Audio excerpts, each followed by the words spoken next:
Assalamu alaikum wa rahmatullahi ta'ala wa barakatu. Halan wannan gida namu mai albarka, gida na Rufa'i Futuhi, mai magana naku a Saidu Rufa'i Yola, Najeriya. Almajirin Malam Muhammadu Majiri Maiduguri. Nake miƙa ziyarata da gaisuwata da fatan alkhairi tun daga farkon numba, tsakiyar numba har zuwa ƙarshen numba. Da fatan dukkanin 'yan uwa masoya da abokan arziki suna halin lafiya kamar yadda ni ma nake lafiya. Allah ya sa haka, amin. Alhamdulillahi tabarakallahu wa ta'ala. Na dawo domin in ba wa 'yan uwa wato laƙanin da mace da take so mijinta ya sake ta, ta yi yin duniya ya ƙi ya sake ta, take so ta samu sirrin da za ta yi domin wannan mijin ya sake ta, ko kuma 'yan uwanmu ne almajirai suke so su samu wannan sirrin. Ta iya yi wa masu bukata na zuwa da irin wannan matsalan.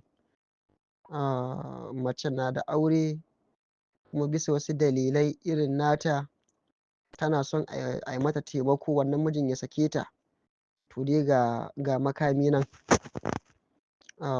Wato duk yadda kake ganin wani na neman abu, to wani kuma akasin shi ne. Yanzu wata kuma ita kuma damuwarta tana tare da miji ne ya ƙaurace mata, yanzu so take ya dawo gare ta. Na ba da sirrin kwanan nan, ita yanzu babban damuwarta kenan ya za a yi mijinta ya mai da ita ɗakin ta su ci gaba da rayuwa.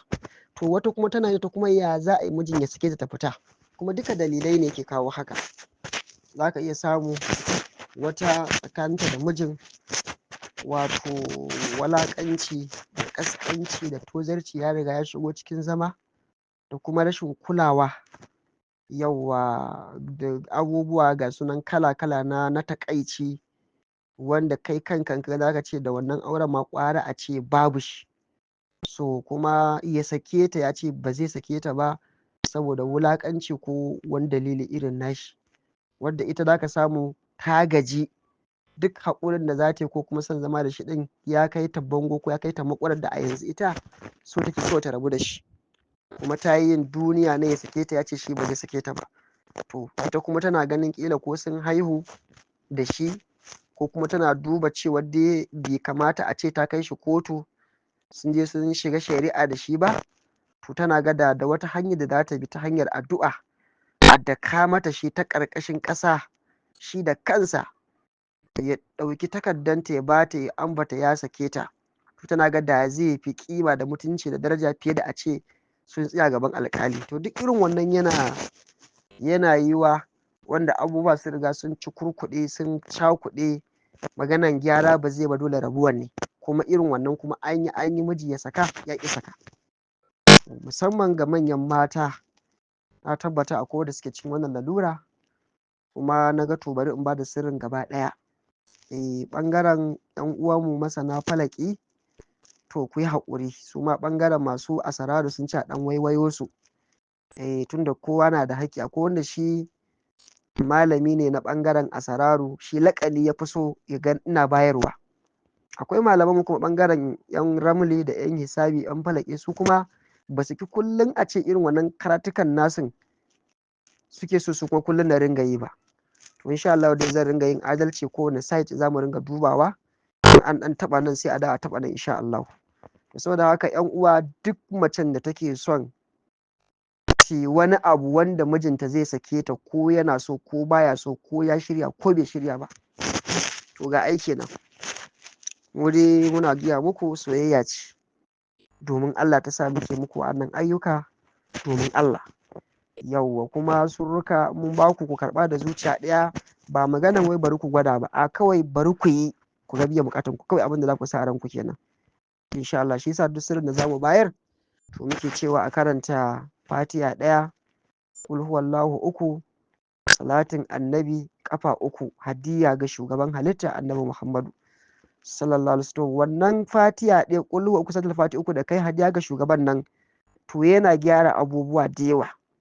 Shi kanshi laƙanin da na bayar, in yana da matsala ta ijaza ko yana da matsala ta izini ko yana da matsala daga wanda sirrin ya fito daga gurin shi ne kenan, to wannan hadiyar da aka yi duka ta warware wannan matsalolin gaba ɗaya. Sannan kai kanka da zaka ja wannan sirrin, ta iya yiwa akwai matsalan iska ko matsalan maita ko matsalan jifa ko wata matsala ta tsafi ko nauyin ijaba wanda zaka zo kayi bukatun ka bata biya ba. To wannan fatiya da ka karanta da wannan kulhuwa da salatin da kai hadiya ga shugaba din nan na sadakin sirrin da ka biya, to duk ka warware kanka wannan matsalar. Jifa, maita, tsafi maka duka ba zai zama maka hijabi ga biyan bukatunka ba. Sannan kuma halarar shugaba za ta kalli wannan sirrin da kallo irin nata na jamala da kamala, da ta sake sa'idantar maka da wannan sirrin ta ƙara sanya maka ijaba a ciki, in kai sai ka ga biyan bukata. Wannan shi yasa duk sirrin da zan bayar sai ce to ku karanta Fatiha 1, Qul huwallahu 3, salatin annabi kafa 3 hadiya ga shugaba da niyyar kun biya sadakin sirrin da na baku. Kamar mace da zaka aura ka biya sadakinta, ka gani ka yanta ta daga baiwa ta zama ya kenan. Wannan kenan. Saboda haka ku kula sosai yan uwa. Wato aikin da ake yi shine ana aiki na ya hayyu ya qayyum. Wato in muka fidda adadin hayyu za mu ga 18 ne adadin hayyu. To in kuka buga adadin qayyum 156 ne. To saboda haka in kuka buga adadin ya hayyu ya qayyum zai ba ku 174 ne, 174. To 174 ne sai ku buga shi 174 sau 174, to zai ba ku babban adadin ya hayyu ya qayyum shine 30,276. Malamai dai masana sirrin ya hayyu ya qayyum to sun san wannan adadin. Shi iya kaɗai wannan adadin kaɗai a karanta ya hayyu ya qayyum 30,276 ana tasarrufi da shi ta hanyoyin da babu adadi na buƙatu daban-daban. Ko ni kaina ɗin nan alhamdulillah mun ɗallakanci kaɗan daga wajen manyan shehannai, iya wannan adadin kana sirka shi da komai ma a karanta shi haka kwana 3 ko sati, akan tasarrufi da shi kan buƙatu da yawa. To saboda haka ana karanta wannan adadi na ya hayyu ya qayyum kafa 30,276 kwana 3 a jere. Amma ba iya kaɗai bane, akwai abin da za a sirka. Yanda za a yi aikin shine kana son dai miji ya saki mata ne ko, to shikenan sai ka zo ka zauna sai ya karanta wato ainihin istighfari. Bayan ka yi alwala kenan ka karanta istighfarin ka 33, salatin ka ga shugaba kamilul zati sallallahu alaihi wasallam 33, ka karanta la ilaha illallah 33, sai ka daura niyya. Allah na yi niyyan gabatar da wannan aiki ne hadiya ga shugaba kamilul zati nurul mudalsamu kanzul a'azami, da niyyar wace sai ka ambato sunan mai bukatar da take son wani mijinta ya sake ta. To Allah ka lamunce ka yi dalili Allah cikin kankanin lokaci, Allah ka hadararka ta matsatsa wannan bawan Allah ta ɗauki mishi nutsuwa da sukuni da kwanciyar hankali. Allah har ya furta wannan sakin. Allah saboda himma irin ta sirrin da ke cikin ya hayyu ya qayyum. In kai wannan niyya ka kare, to shikenan sai ka ɗauki wannan wuridi babu wani wahala. Ya hayyu ya qayyum, ya hayyu ya qayyum, ya hayyu ya qayyum. Sai ka karanta kafa 30,276. Wannan in mai ijtihadi ne zai iya rabawa biyu, da safe ya kafa 276 sai ya zo ya kafa 15,000, da daddare ya shi 15,000. kaga a rana ɗaya ka cinye wannan 30 din ka. To in ka zo ƙarshe, to za ka ɗauki wannan ayar take cikin suratul yasin, wato inni amantum bi rabbikum fasma'un. To ba za a ƙarasa fasma'un ba, inni amantum bi rabbikum fasma'un. To inni amantum bi rabbikum fas. Yawwa malamai masana ayan Qur'ani masu bin diddigi ku yi haƙuri in na ɓata ayan ku gyara. Dan akwai wanda ko harafi ne wanda ya kamata ka sa shi a sama ka kai shi ƙasa yana bibiyar ka zai ce wani yayi kuskure. To ku yi haƙuri. In ne kuskure kawai ku gyara, kawai ku yi ta yanda take kawai. Wannan kuskure laifi na ne. Yawwa. To saboda haka inni amantum bi rabbikum fas, ana karanta wannan aya wato kafa 1129. kafa 1129 bayan an yi wuridin ya hayyu ya qayyumu kafa 30,276. to in kuma misali kai da ka samu wannan sirrin ba za ka iya wannan adadin a rana ɗaya ba, to za ka iya kasa shi misali ka yi shi a kwana biyu. Yawwa in ya so sai ka yi wato sai ka yi koda 7,000 ne da safe, ka yi 7,000 da daddare ka samu 15,000. Gobe ma ka yi 7,000 da safe, ka yi 7,000 da daddare ka samu sauka ɗaya. To sauka uku ake yi ba saki uku ba ne? Duk da yadda ka ce dai mutum ya auri mace dai ai saki uku ne ko to so uku ake mata wannan aikin. Ana karanta ya hayyu ya qayyumu 30,276 in an kai ƙarshe a karanta inni amantu bi rabbikum fas iya fas din haka za a yanke kafa 1,000 wato da 130 a afwan da 29 adadin latifu kenan. Wannan haka za a yi da wannan niyyar hadaran Allah ta sanya wannan mutumin ta himmata shi dole ya sake ta.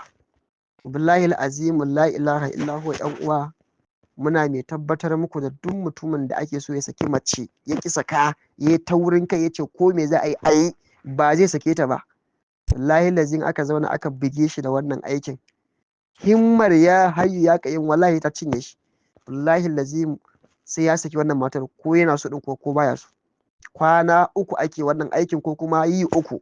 In mutum zai iya kwana uku ba sallama wannan aikin, in ba zai iya ba kuma yi uku. Sannan in akwai hali to duk ran da aka aikin a yanka zakara shekararre, kwana uku zakaru guda uku.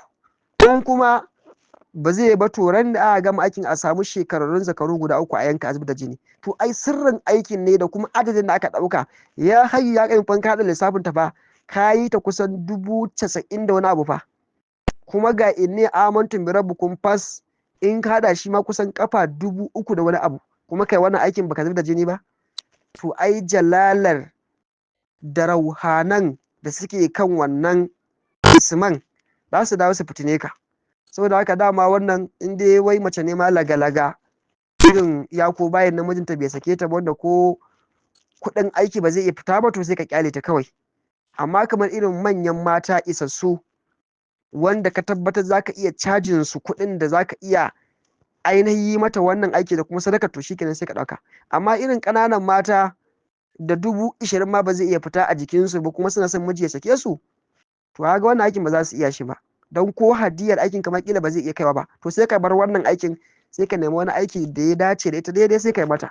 Wannan dama irin na manyan mata ne wanda suka auri ko ministoci ko sanatoci ko 'yan majalisa ko suka auri manyan mutane kuma suna son su rabu sun kisa kansu, to za ka iya cajinta adadin hakkinka da za ka iya riƙewa a matsayin abin sadaka, kuma ka iya cire abin da za ka yi wannan sadakar, shikenan sai ka yi mata wannan aikin. Ni dai wallahi tallahi wannan aiki dai ban taɓa in yi wa mace akan maganar saki wallahi mijin nan bai sake ta ba, ko waye ne shi wallahi su ya saka, kuma na mata da yawa. Amma dama irin wannan ma ba za ka karamar mace ba sai irin manyan mata din.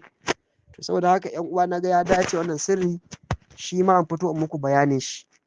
Yawwa in fito muku bayanin shi ku rubuta ku ajiye. Duk lokacin da mace zama ya riga ya lalace tsakaninta da mijinta aka ga babu wata hanyar da za a bi a gyara sai dai rabuwar, kuma a kai mijin wajen alƙali a je a yi ta shari'a ana ganin kamar ga 'ya'ya a tsakani ko kuma ma ba mutunci ba ne, to in dai za ta iya cire abin sadaka ta baka wadatacce wanda za ka iya neman kaji guda 3 shekararru na sadaka da kuma kai ma ɗan abin da kake ganin za ka riƙe na hadiyarka, to ka tsaya ka mata wannan aikin sauka 3. Ya hayyu ya qayyum, ya hayyu ya qayyum. In ka ce ya hayyu ya qayyum shine kafa ɗaya kenan, to za ka karanta ya hayyu ya qayyum kafa 30,270 da wannan ɗoriyan da muka lissafi ko da 70 da nawa ne yau da 74, 30,274. to in ma mutum mai himma ne kwana 3 ka gama wannan aikin, kamar ni yanzu wannan aikin kwana 3 na gama shi ai. Ya hayyu ya qayyum ai a zama ɗaya ma da a cinye wannan 30 din, ba ma maganar ma sai a zama ɗaya wallahi kamar ni zan cinye 30,000 da wannan ɗoriyar, ba ma sai na ma yi da safe da daddare ba. To amma yanayin ijtihadi ne, kowa da yanayin karfin ijtihadin sa. Mu da yake shekara kusan 10 Allah ya sana'ar kenan dama aikin zama ne, ba mu da aikin dama an ba wani aikin wuridin ba, to ya ma bi jiki an saba. To ma mutum ko ba zai iya 15 da safe 15 da daddare, kaga yayi sauka ɗaya. Gobe ma ya 15 da daddare, ya 15 da safe, ya yi sauka biyu. In ya kwana 3 a jere shikenan, ran da yau ya yanka zakara, in ya gobe ya yanka zakara, in ya jibi yanka. In kuma ya ga ma yanka zakara kullum kullum zai bashi wala, ran da ya ƙara aikin ya yanka kaji guda 3 ai sadaka da shi. Wallahi wallahi wallahi ba za a yi sati da kammala wannan aikin shi ba sai wannan matar ta kira shi cewa mijin nan fa kai, ko da ba zai iya kiranta wala ko ta message ko ta WhatsApp ko kuma ya giya wani duk hanyar da zai bi dai ya san ya giya mata cewa ya sake ta, wallahi sai ya bi. In ba ko haka ba wallahi bacci ba zai iya yi ba. Bacci wannan yana rufe da sai ka ta tsaya kan shi, kana in baka sake ne ba za ka iya bacci ba. Dole kawai sai ya furta wannan sakin, ko yana so ko baya so, ko ya shirya ko bai shirya ba. Wannan sirrin sai kun gwada za ku ga ikon Allah.